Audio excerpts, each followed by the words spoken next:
오늘은 선교사님 이야기를 하나 하려고 하는데요. 돈 리차드슨이라고 하는 선교사님이 파푸아 뉴기니 지역에, 이 그림은 그 그림 아니에요?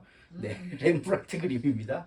파푸아 뉴기니라고 하는 지역에 선교를 하러 갔어요. 거기에 어떤 부족을 이제 통째로 전도를 하고 싶은데 이 나라 사람들에게 아무리 복음을 전하려고 해도 못 알아듣는 거예요. 왜 못 알아듣냐 하면 거기는 일반 이쪽 육지 사람들하고 개념이 달라요. 배신이 좋은 건가요, 나쁜 건가요? 확실합니까? 근데 그 파푸아 뉴기니의 사람들은 배신이 미덕이에요. 잘 배신해야 잘 사는 사람이야. 상대방 부족을 어떻게 하면 속여갖고 이기고 빼앗아야 돼요. 그러니까 선교사님이 가서 예수님에 대한 이야기를 해주잖아요. 우리를 위해 희생하셨고 당신들을 위해 죽으셨습니다. 이러면 뭐 그런 시덥지 않은 놈이 다 있어. 바보 아니야? 이러고 있고, 그런데 그분이 어떻게 죽었는 줄 아세요? 가장 아끼던 제자 중에 하나였던 가룟 유다가 배신을 하는 바람에 잡히셨습니다. 우와! 이러는 거야. 가룟 유다는 너무 좋은 사람, 그 사람은 최고의 사람이고 예수님은 바보 같은 사람이라고 생각하는 거예요. 그러니까 어떻게 하면 이 사람들에게 복음을 설명할 수 있을까? 나 때문에 죽으셨다는, 우리의 죄를 짊어지고 죽으셨다는 이 복음을 어떻게 하면 전할 수 있을까? 이 선교사님이 1년, 2년, 10년, 15년 오랫동안 고민을 했는데도 그게 해결이 안 됐어요. 근데 나중에 화해의 아이라는 책 되게 재밌으니까요. 선교학의 고전 같은 책이에요. 그러니까 한번 읽어보시면 좋을 것 같고, 결론부터 이야기해드리면 그 부족에도요, 배신을 한 사람의 죄값을 치르기 위해 하던 문화가 있었던 거예요. 내가 배신을 하고 상대방 부족을 등쳐먹었어. 그러면 이 사람들이 나를 살려두려고 할까 안 하려고 할까? 살려두려고 하지 않겠죠. 이때 이 사람이 화해의 아이를 저 부족에 보내요. 자기 아들을 저 부족에 보내서 평화를 유지하는 거예요. 근데 이거를 선교사님이 그 땅에 간지 아주 오랜 시간이 지난 뒤에야 그 문화를 알게 됐어요. 그러니까 그 화해의 아이로 오신 분이 바로 예수다라고 연결을 시키니까 이 사람들이 그걸 알아듣기 시작하는 거예요. 그래서 화해의 아이라는 책이 선교학의 아주 고전과 같은 책입니다. 예수님은 우리와 하나님과의 관계를 화해시키기 위해 오신 분이에요. 어떻게 화해를 시키셨냐면 1장부터 4장까지 로마서를 우리가 계속해서 보면서 나누고 있지만, 우리는 왜 죄인인가요? 지난주에 우리 했었는데, 우리 방세민 청년은 왜 죄인이라고 생각해요? 죄를 지어서. 무슨 죄를 그렇게 지었어? 20대 청년이 무슨 그렇게 천인공노할 지옥 갈 죄를 지었어요? 우리가 내가 왜 죄인이다라는 거에 대해서 깊이 생각을 못 해봐요. 서양 선교사들이 이 동아시아에 처음 선교하러 왔을 때 몇 번 얻어맞고 죽을 뻔한 적이 있어요. 당신은 죄인입니다 이랬더니 막 욕을 하면서 뭐라고 하는 거예요. 왜냐하면 우리 동아시아 이 유교 문화권 나라에서의 죄라고 하는 건 옥살이를 하는 걸 의미해요.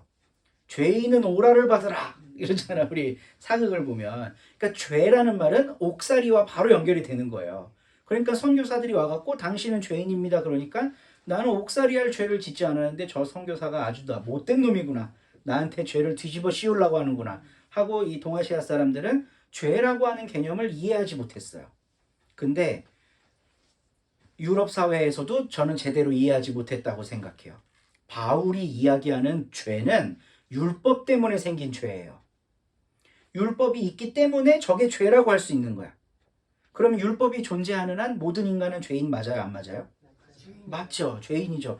율법이라는 게 주어진 순간부터 인간들은 그거를 지킬 수 있는 능력이 없기 때문에 율법이 존재하는 한 인간은 다 죄인이에요. 그게 지난주에 나눈 말씀의 키포인트입니다. 네. 율법의 존재가 우리를 죄인으로 만들었다는 거예요. 근데 원래 율법은 그런 기능을 하기 위해 만든 게 아니죠.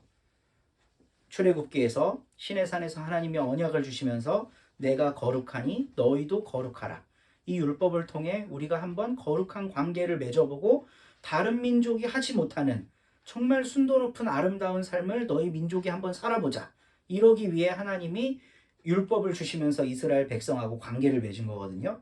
근데 1초도 안 지나서 이 율법과 인간과의 관계가 지켜야 되고 안 지키면 죄인이고 하는 관계로 바뀌어버리면서 율법은 인간의 족쇄가 되어버린 거예요.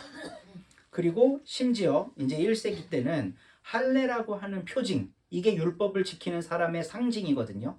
할례를 받아야만 구원을 받을 수 있다고 하는 이 유대적 사고가 기독교인들에게도 들어가 있으니까 그럼 나도 할례 받아서 구원받아야 되겠네 라고 생각하는 기독교인들이 로마에 생겼을 거 아니에요. 그러니까 바울이 그거에 대한 경계로 할례의 유무는 상관없습니다. 율법은 우리의 죄를 깨닫게 하는데 도움을 주지만 인류의 역사 속에서 무수히 많은 죄인들을 생산해낸 도구입니다. 그래서 나는 당신들에게 분명히 말합니다. 율법 없이 누구를 통해? 예수님을 통해 믿음으로 하나님께 갈 수 있는 겁니다. 이거를 로마서 1장부터 4장까지 논증하고 있는 거예요. 율법이 없어야 믿음으로 하나님께 갈 수 있어요. 믿음으로 하나님께 간다고 하는 사람이 율법을 계속 이렇게 붙들고 있으면 그 사람은 그냥 죄인이야. 죄인이면 하나님의 영광에 못 들어가잖아요. 모든 사람이 죄를 범하였으며 하나님의 영광에 이르지 못했다. 바울이 로마서를 통해 이야기를 하잖아요. 왜 죄인이 됐느냐 하면 율법 때문에. 그렇기 때문에 이제 율법은 더 이상 우리를 구원하는 도구가 될 수가 없고, 우리는 무엇으로 구원을 받느냐 하면 우리는 믿음으로 의롭다 하심을 받아요. 비로소 믿음을 통해서만 하나님과 올바른 관계가 형성될 수 있고, 거기에서 평화가 나온다는 거예요. 평화를 뭐라고 하나요? 우리 이렇게 샬롬이라고 하죠. 그리고 이건 이제 구약의 히브리어로 샬롬이라고 하는 거고요. 절대적인 평안 상태. 신약에 가면 에이레네라는 말로 이 샬롬을 옮겨요. 근데 이 에이레네라는 말은 전쟁이 없는 상태를 말하는 거예요. 전쟁이 없는 상태. 그러니까 여기는 에이레네라는 단어를 썼겠죠.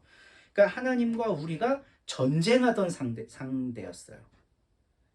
우리가 못 지키면 하나님은 시퍼렇게 눈을 뜨고 우리를 막 죄인이라고 바라보는 분이었고, 그러니까 그 낯을 피해서 최초의 타락한 인류 아담처럼 하나님을 피해 도망다니는 존재였어요, 인간은. 그런데 믿음을 통해 하나님과 화해를 했기 때문에 평화를 누리게 돼서 그러한 전쟁 상태가 종식되었습니다. 바울은 그 사실을 로마에 있는 성도들에게 이야기를 해주고 있어요.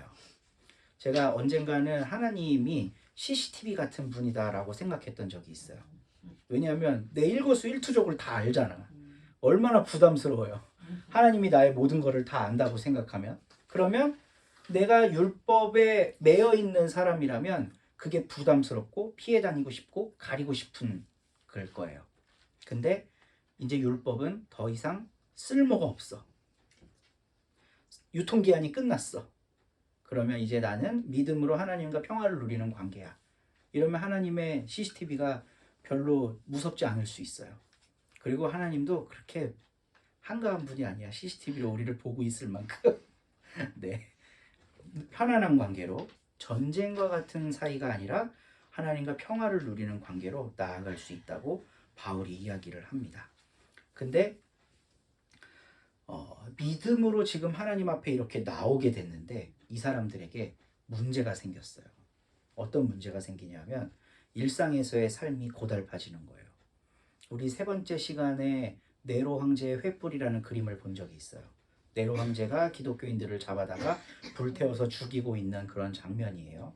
이 기독교인들은 더 이상 율법이 아니라 하나님의 은혜로, 그리고 나의 믿음으로 하나님과 평화를 누리고 있다고 생각했기 때문에 나와 하나님 사이에 그 어떤 매개체를 두는 것도 용납하지 않았어요. 이 기독교인들은. 그럼 황제 숭배해 안 해? 유대 율법 지켜 안 지켜? 그러니까 이중적인 고난이 오는 거예요.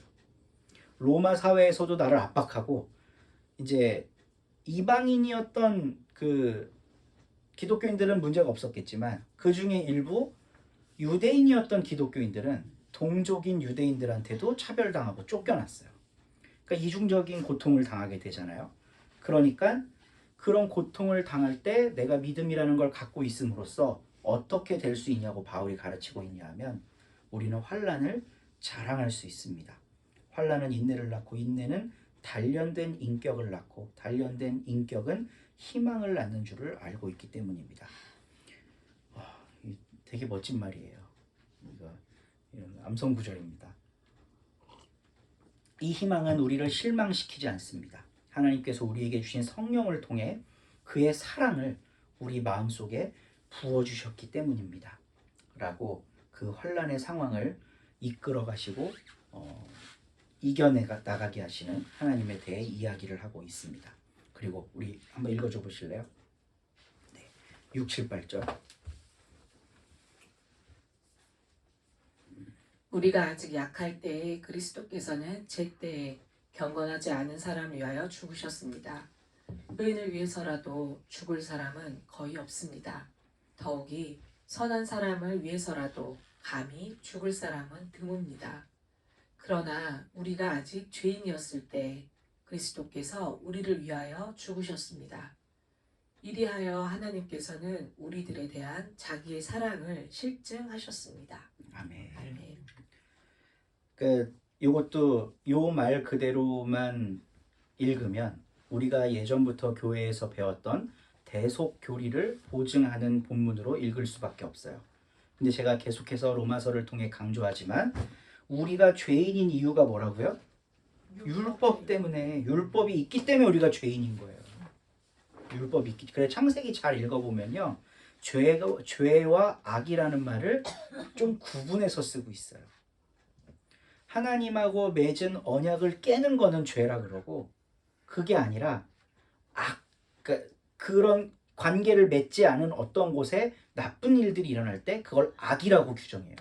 죄라고 하는 건 하나님과의 관계성 속에서 법이 생겼을 때 그걸 안 지키면 죄인인 겁니다. 죄. 그러니까 우리가 아직 죄인이었다라는 말은 율법 아래 있는 사람이었다는 거겠죠. 근데 그리스도께서 우리를 위해 죽으셨대. 이건 꼭 대속 같지만 예수님이 괜찮은 분이었지만 율법에 의해 죽으셨다는 말이에요.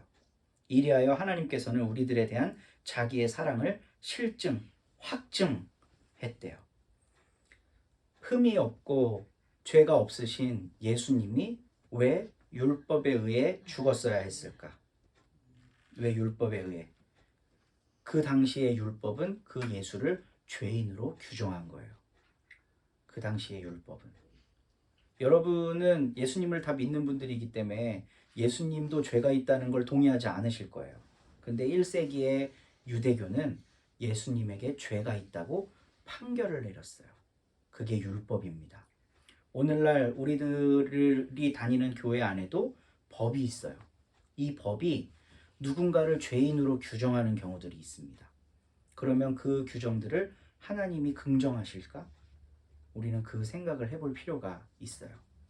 하나님이 긍정하시지 않는 율법에 의해 죽임당한 예수님은 바울은 부활했다고 선포합니다. 그 율법의 집행이 무효기 때문에.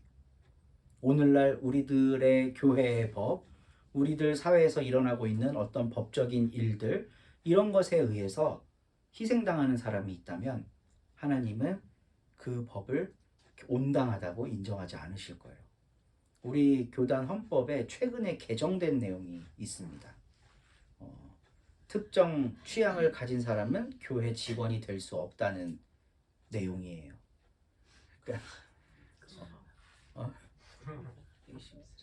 그러니까 아주 명문으로 써놨어요. 그러니까 동성애자나 동성애에 관련된 사람은 교회 직원이 될 수 없다라고 쓰여 있어요. 그래서 최근에 아주 안타까운 일인데 저희 후배 전도사 하나가 교회에서 잘렸어요. 근데 이 사람은 동성애자가 아니에요. 근데 그 큐어 퍼레이드라는 데 나가서 어떻게 하나 구경하고 있는데 그걸 누가 또 사진으로 찍어갖고 장신대에다가 올린 거예요. 그래서 이제 목사고시 못 보게 되고 이런 좀 어려운 시기를 보냈거든요. 그러고 나서도 어떻게 교회에서 다시 전도사 사역을 시작했어요. 근데 누군가가 또 그 전도사 사역하고 있는 사진까지 캡처해갖고 SNS에 올리니까 결국은 그 교회가 어떤 결정을 하냐면 그 전도사를 사임시키는 걸로 결정해요. 만약에 우리 교회에서 그런 일이 일어난다고 하면 온 성도들이 그 전도사님을 보호해 줘야 되는 게 마땅한 거 아닐까요? 근데 보호가 아니라 가장 간편한 방식인 한 사람만 쫓아내면 돼. 그럼 우리 모두가 다 평안해져. 이런 방식을 우리가 선택하고 있어요. 우리가 가지고 있는 법이라고 하는 거, 우리가 가지고 있는 헌법이라고 하는 거, 이게 우리를 하나님과 더 가깝게 만들고 더 좋은 관계를 유지하게 만들고 화평하게 만들고 있나? 저는 되게 긍정적인 생각이 들지 않아요. 오히려 그 관계들을 깨고 누군가를 죄인으로 만들고 누군가를 잘라내는 도구가 되는 경우가 우리들의 법 안에 있다는 거예요. 우리는 1세기를 살고 있지 않기 때문에 유대교의 율법의 영향을 전혀 받지 않고 살아갑니다. 그럼에도 불구하고 우리는 우리 시대의 법에 영향을 받고 살아가요. 그런데 바울은 1세기에 자기 동족들이 강하게 어필했던 그 율법이라고 하는 걸 통해서는 하나님께 나갈 수 없다고 로마서를 통해서 단언하고 있어요. 그럼 오늘날 우리는 그 이야기를 듣고 어떤 마음으로 살아가면 좋을까? 어떤 마음으로? 법을 부정하고 법 없이 살고 아나키스트로 살면 될까? 그렇게 선택하는 분들도 있겠죠. 근데 더 중요한 건 법의 유무보다 선행하는 어떤 원리가 있다는 겁니다. 예수님은 우리가 아직 죄인이었을 때 하나님과 우리 사이를 화해시키기 위해 죽음을 선택했다고 바울이 지금 선언하고 있잖아요. 그게 더 우선해야 하는 가치인 것 같아요. 우리들에겐 법이 있어요. 법을 지킬 수도 있고 지키지 않을 수도 있어요. 이게 옳으냐 저게 옳으냐 갑론을박할 수 있습니다. 그러나 더 중요한 건 우리가 하나님과 세상 사이에 화해를 도모하고 있느냐일 겁니다. 우리는 어떤 화해를 이루어가고 있고 어떤 평화를 이루어가고 있는가 고민하면서 법에 대해서도 생각해보고 지키는 게 좋을지 때려치우는 게 좋을지 고민해보고 할 수 있는 거죠. 더 중요한 건 예수님이 우리와 하나님 사이를 화해시키고 그 사랑을 확증하시기 위해 죽으신 것처럼 우리들도 그런 화해의 도구가 되면 좋겠다 하는 겁니다. 다음 또 읽어주세요. 그러므로 지금 우리가 그리스도의 피로 의롭게 되었으니 그리스도로 말미암아 하나님의 진노에서 구원을 얻으리라는 것은 더욱 확실합니다. 우리가 하나님의 원수일 때에도 하나님의 아들의 죽으심으로 말미암아 하나님과 화해하게 되었다면 화해한 우리가 하나님의 생명으로 구원을 얻으리라는 것은 더욱더 확실한 일입니다. 그뿐만 아니라 우리는 또한 우리 주 예수 그리스도로 말미암아 하나님을 자랑합니다. 우리는 지금 그로 말미암아 하나님과 화해를 하게 된 것입니다. 아멘. 아멘. 네, 바울이 거듭거듭 강조하고 있습니다. 예수님의 위대함은 우리와 하나님의 관계를 진노의 관계에서 평화의 관계로 바꾸어 놓으셨다는 것. 그거를 하시기 위해 예수님은 율법에 의해 희생당하셨다는 것. 율법이라는 게 살아있으면 우리는 하나님의 진노를 계속해서 맞이해야 돼요. 그런데 예수님이 그 율법 때문에 죽으셨어. 그러니까 하나님은 그 율법이야말로 무효라고 선언을 하신 결과물로 예수님을 부활시키셨다는 겁니다. 바울은 이 신앙으로 로마에 있는 성도들에게 율법과 믿음의 관계, 예수님이 하신 역할에 대해 설명을 하고 있어요. 율법 때문에 하나님과 진노의 관계였던 우리가, 그래서 원수였던 우리가 그 아들이 율법 때문에 죽게 하심으로써 하나님과 화해할 수 있게 됐다라고 이야기를 하고 있습니다. 우리들도 우리 세계의 지배적인 교회의 법들에 의해 죽음으로 예수님처럼 화해의 도구가 될 수 있습니다. 그 법 때문에 피해당한 사람들을 대변해주고 곁에 갈 수 없다면 기도라도 할 수 있잖아요. 안타까운 마음으로 염려할 수 있고 그렇게 연대하고 함께하면서 작은 예수가 되어 우리들도 화해의 아이가 되었으면 좋겠어요. 아멘. 돈 리차드슨 선교사님이 만났던 10수년 만에 만났던 화해의 아이를 우리들도 찾아야 합니다. 그래서 이 세상에 평화를 이루어 나가는 우리 서로 공동체 되기를 주님의 이름으로 소망합니다.